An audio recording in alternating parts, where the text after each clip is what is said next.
Media Consulting manolotra anao izy indrindra Kebel Kanto miaraka amin'ny olombelo Riky otrony Livandre Naval Kaisha Gas Diny Zana Miaritsoroza ary Ina ny alahady fa 20 volana May ao amin'ny lapan'ny kolontsaina sy ny fanatanjahantena amin'ny 3 ora tolakandro takalony 9 ariary azonao jifaina eny amin'ny super musique Analakely sy eny amin'ny Media Consulting Korondrano sponsor officiel Yariv Center sponsor DHP partenaire média TV+,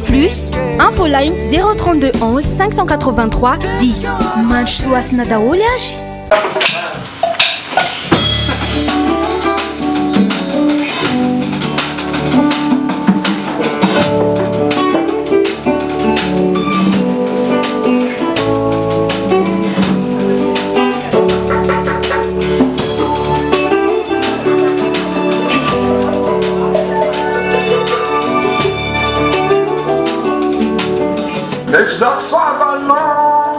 Zay vao miditra le baking vocal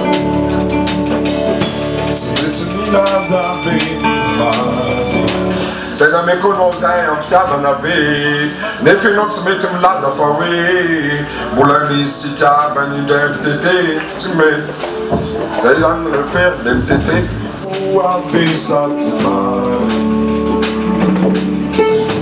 nefa totety ambadikayany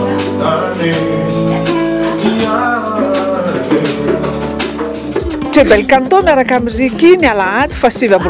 May amin'ny 3 ora tolakandro ao amin'ny Palais des Sports iarahantsika amin'ny Riky izahay efa bavitazanareo eto miaraka amin'ny Dina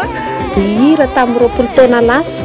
zay topo rehetrarehetra nahalalànao an'ny Riky dia hoiraintsika ao daholo dia eto zay dimivavy manome toky anareo fa amin'ny sosiny tsara indrindra dia tongava maro fetiny reny amin'io fotoana io amin'ny 29 May dia mitongava nareo rehetrarehetra iara ifaly aminay noho ny fankalazana n'izany fetiny reny zany iarahantsika amin'ny olombelo Riky sy Livandre Navalna Kaisha Gasy Rosa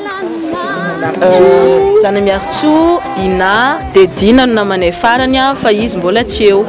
azadino fa amin'ny 29 May fotoanantsika ao amin'ny Palais des Sports Mahamasina amin'ny 3 ora tolakandro dia fanontanisan'ny Kaisha teo daholo ao daholo ny groupe olombelo Riky rehetrarehetra miaraka aminay mpanontrona sy ny mpitendry dia manasantsika rehetrarehetra ro tonga fa afinaritra be amin'ny dia tongava daholo Kebel Kanto izy indrindra mandro soasina daholo